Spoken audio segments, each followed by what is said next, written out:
Hello there, Monteber here, and in this video I will be sharing the secrets of realism. And I'll be talking a lot in this video. Stay tuned.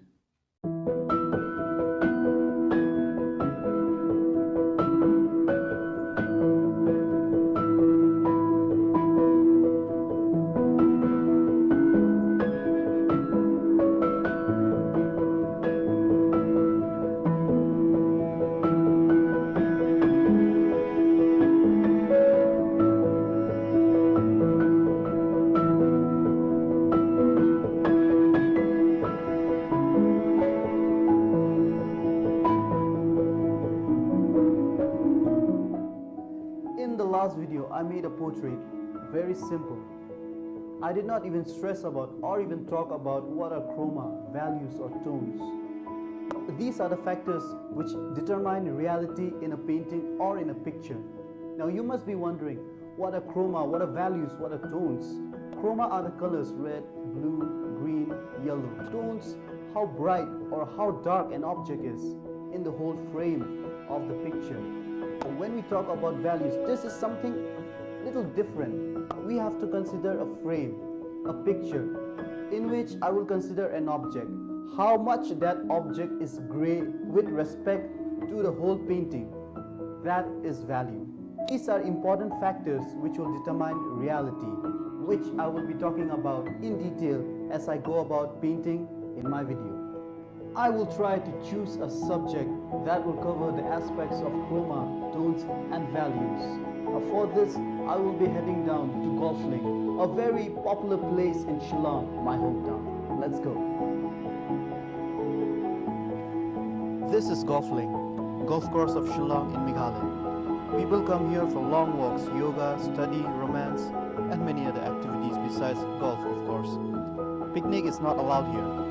This is one of the famous sites of Shillong. So me with my camera search for the perfect moment and a perfect subject, so I click a lot of photos.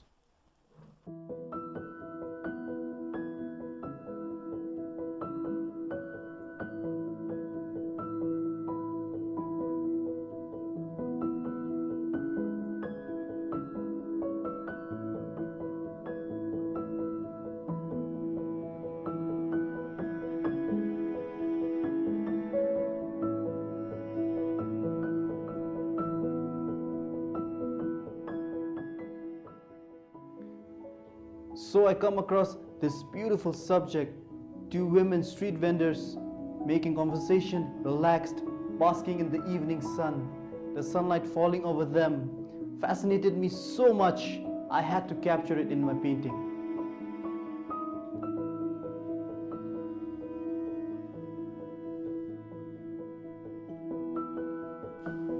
First and foremost, I start with the compositional study.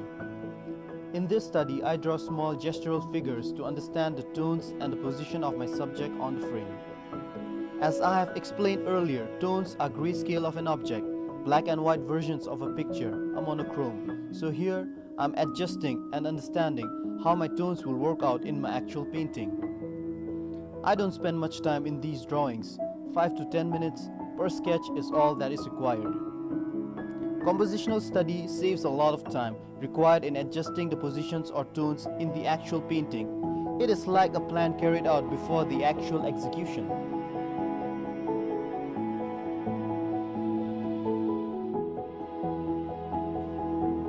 I make guidelines for proportional transfer of positions from my rough work to my actual final chart. The size of the ivory chart paper is 12 inch by 17 inch. And I use a 4H pencil for marking my guidelines. The guidelines are for the proportional stability.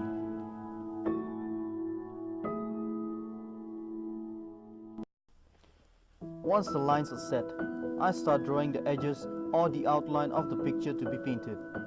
With the help of guidelines, sketching becomes easier and proportional. For my sketch, I use 4H pencil. I will not detail the picture during my sketch. I need only the outlines for my guide so I can track the edges while I'm painting.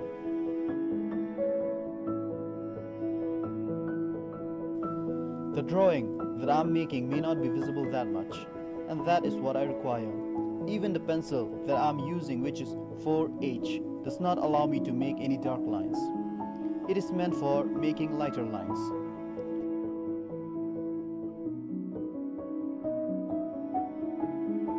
There is no rule which says that we should use guidelines or we have to make things proportional. It is a matter of preference. Art comes in all forms. If you're comfortable doing it directly, hey, I'm not stopping you. As I said, it's a matter of preference.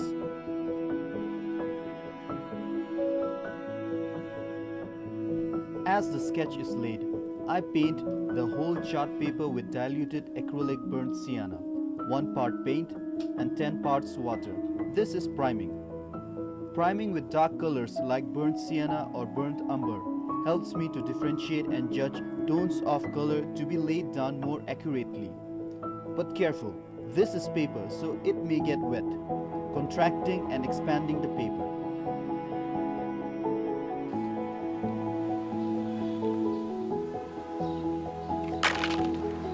Let's see the acrylic paints that I'll be using in my palette for this painting. Scarlet Lake, Persian Blue, Sap Green, Lemon Yellow, Burnt Sienna, Yellow Ochre, Titanium White, Burnt Umber, and Flesh Tint.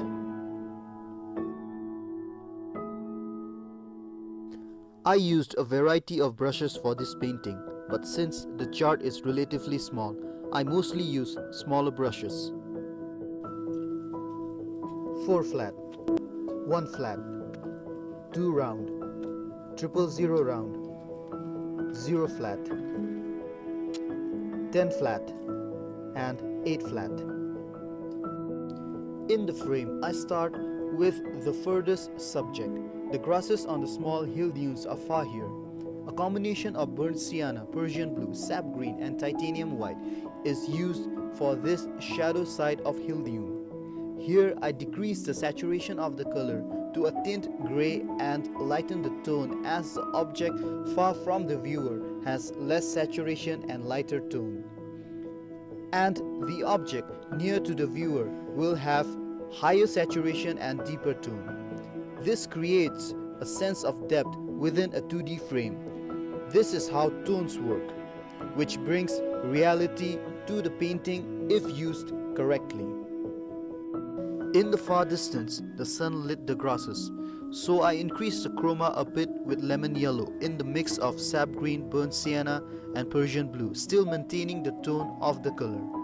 Lemon yellow can give a punch, so use sparingly. As I come nearer to the viewer, I increase the saturation gradually and deepen the tone. I use complementary opposites of the color to form the shadows of any subject. For example, if the object is blue, I add orange to the blue to make it darker and bend it towards the grayscale of the color. This is true for all complementary opposites. For red, it's green, yellow, it's violet, and so on.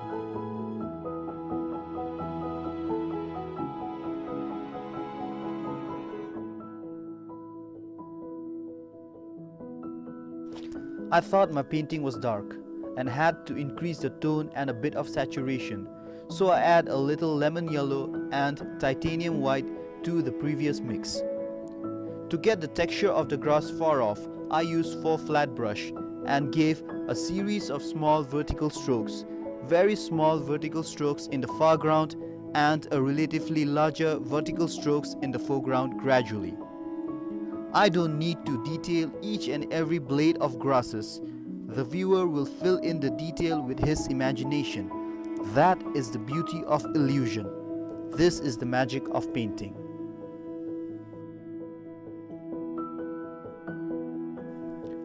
I do my blocking in and modeling at the same time. I try to separate them, but with my workflow I tend to model my painting too. But yes, I keep the detailing part for the last. Matter of preference. I try to cover as much ground as possible within a small time interval, using a relatively bigger brush like 4 flat brush.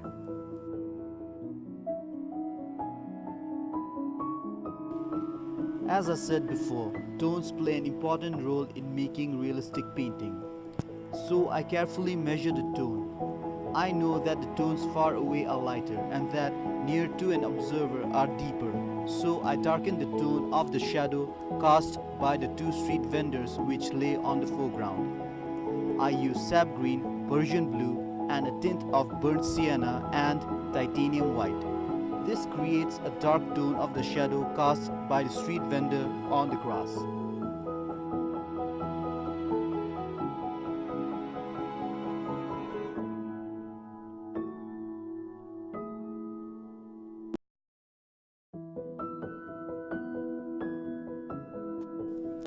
I sketch the outlines with a dark tone combination of Persian blue, burnt sienna and a bit of yellow for clear view of the subject while I'm painting.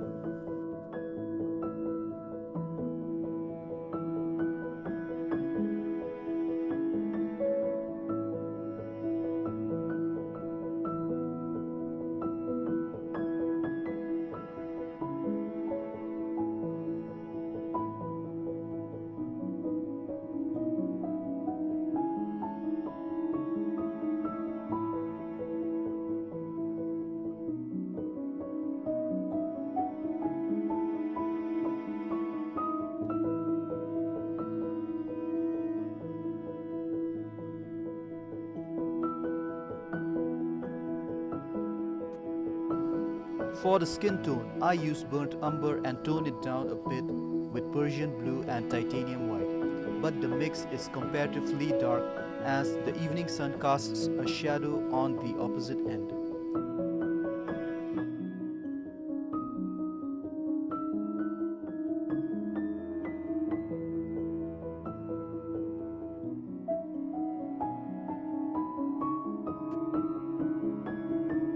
For the hair, I use a mix of burnt umber, Persian blue and yellow, which gives a black-like chroma, but not black. This color is far from black.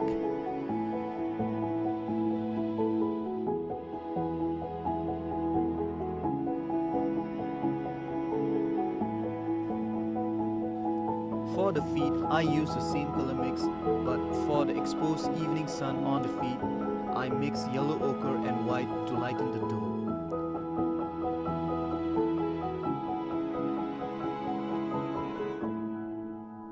For the basket made of bamboo, I use burnt sienna, sap green and titanium white.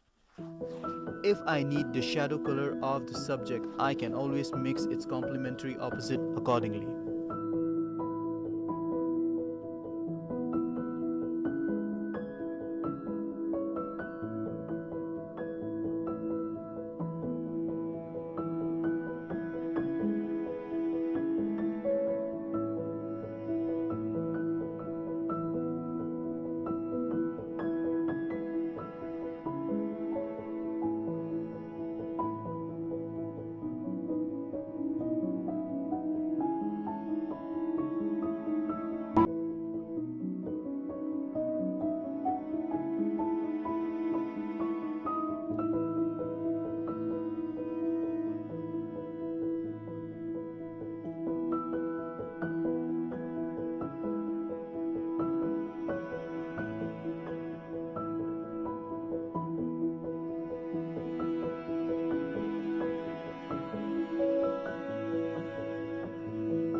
As the corners and the edges are small, I use small brushes like 2 round, 1 round and 000 round for application of paint.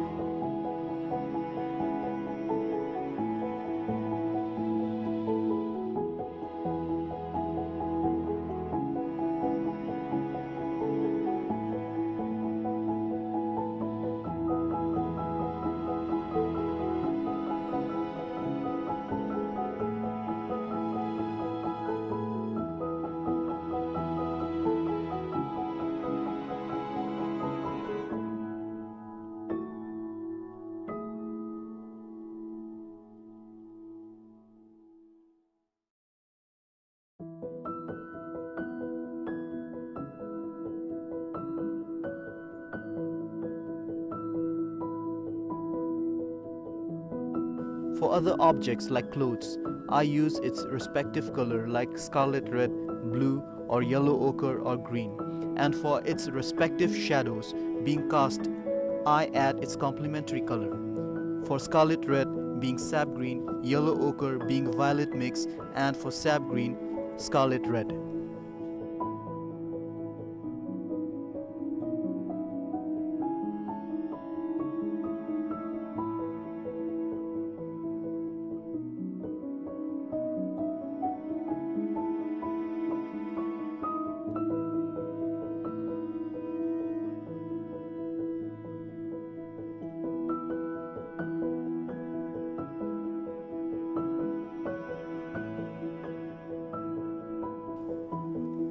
I have always held back my colors by toning it down.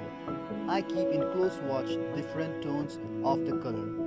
As mentioned earlier, the further the object, the lighter the tone, the chroma and the value. Even the objects become blurred.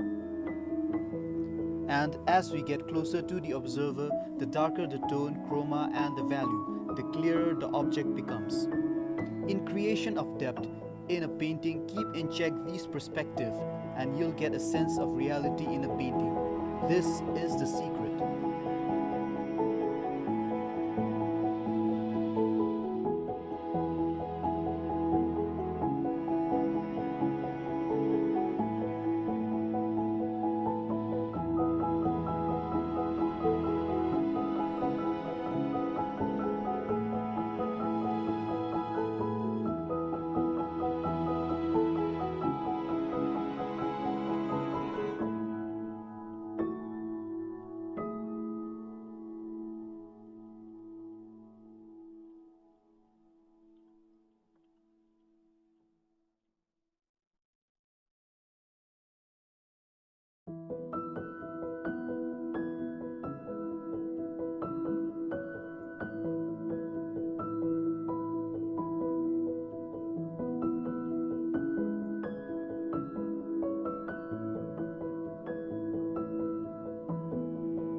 Why did I held back my colors and didn't use it in full saturation? It's because when I highlight these main subjects with bright colors, the subject will pop out of the frame. To give a reality touch to it, I was saving it for the last.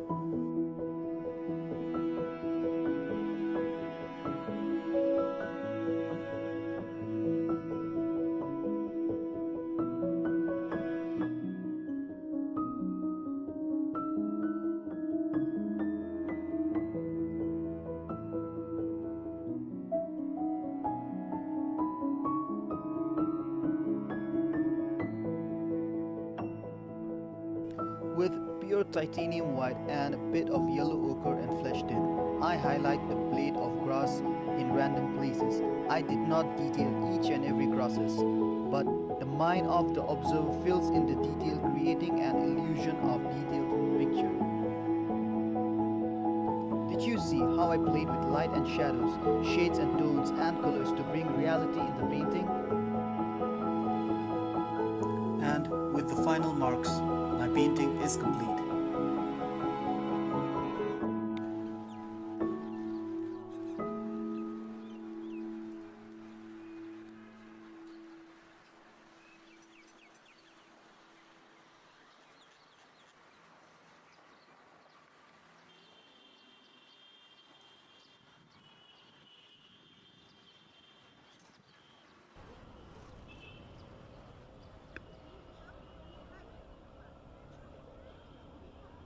How's the view?